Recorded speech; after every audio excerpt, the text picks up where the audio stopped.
Degree নিয়ে আমার সংশয় আছে। কোথা থেকে আমি চ্যালেঞ্জ করেছি যে কোথা থেকে আইনজীবী ডিগ্রি তারা এনেছেন সেটা আমি দেখতে চাই। এটা নিয়ে আমি লাগবেও শুরু করব কাজ ভোটের প্রচারের রেজাল্টের পরে, তখন যাওয়া যাবে।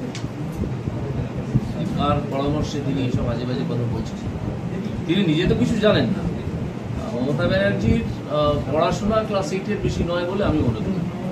তিনি এই ধরনের কথাবার্তাই বলেন, মঞ্চে উঠে পঞ্চভূতের মতো নাচ করেন। মঞ্চে নাচেন পঞ্চভূত।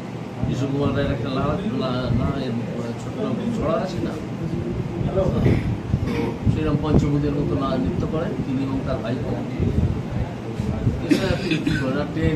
দেখছো কি হয়েছে এইসব করে, কিন্তু পাড়ার রাস্তায় দাঁড়িয়ে ঝগড়া করা, কলতলায় ঝগড়ার মতো ব্যাপার করে বাকি করা এরকম ঝগড়া করার অভ্যাস ছিল।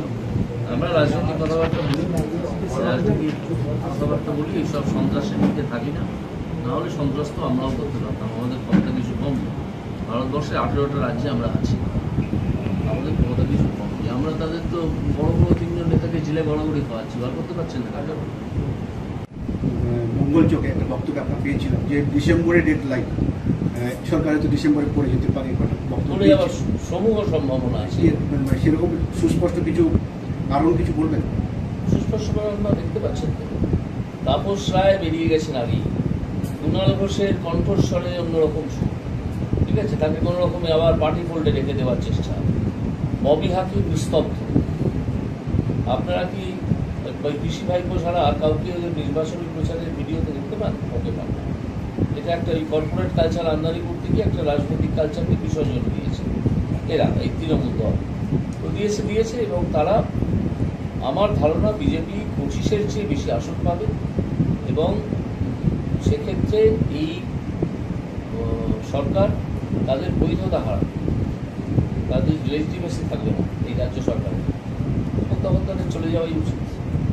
চলে যাওয়ার জন্য যাবতীয় ব্যবস্থা করা হবে, তাহলে তারা চলে যাবে, নিজেরা ভেঙে পড়ে যাবে।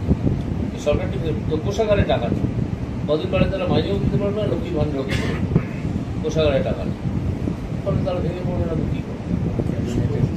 তৃণমূল একটা কথা বলছি যে আপনারা এদের ক্ষমতায় এদের অন্নপূর্ণা ভান্ডার 3000 টাকা করে দেবেন বলেছেন। তৃণমূল বলছেন ওনারা তো 10 বছর কেন্দ্রীয় সরকারের ক্ষমতায় আছে, এই এরকম একটা প্রকল্প চালু করতে পারেনি কেন? গোটা দেশবাসী মহিলাদের জন্য একটা টাকা দেওয়া, রাজ্যে রাজ্যে চলছে গোটা দেশের জন্য। গোটা দেশের জন্য কেন্দ্রীয় সরকারের কি করার দরকার আছে? যখন রাজ্যে রাজ্যেই তো চলছে। এবার যে রাজ্য সরকার মনে করবে যে তাদের অধিবাসীদের হাতে সরাসরি টাকা পৌঁছে দেওয়া দরকার, যেমন রাজস্থান মনে করেছে, মধ্যপ্রদেশ মনে করেছে, আসাম মনে করেছে, আরও কয়েকটি রাজ্য মনে করেছে, তারা তো 3000 টাকা করে দেয়। পশ্চিমবঙ্গে কোষাগারে টাকা আসার আগেই সেই টাকা লুটপাট হয়ে যায়, কোষাগারে টাকা ঢোকে না, ফলে কোষাগারের অবস্থা খারাপ। বিয়ে দেওয়া যায় না, কন্ট্রাকচুয়াল টিচারদের মাইনে বাড়ানো যায় না, অঙ্গনওয়াড়ি কর্মীদের, আশা কর্মীদের মাইনে বাড়ানো যায় না, এসবগুলো করা যায় না। কেন এখানে এত মাইনে কম কেন? এরকম একটা অপমানজনক মাইনেতে শুধু পশ্চিমবঙ্গের মানুষই কাজ করতে পারে কোনো রকমে দুবেলা দুটি অন্ন জোগানোর জন্য। কারণ পশ্চিমবঙ্গ বহুদিন ধরেই একটা দরিদ্র রাজ্য হিসেবে চিহ্নিত হচ্ছে। যদিও পশ্চিমবঙ্গের পোটেন্সি অনেক বেশি, অন্য অনেক রাজ্যের চেয়ে অনেক বেশি। এটা সরকার করে দিয়েছে তৃণমূল এবং তার আগে বামপন্থী।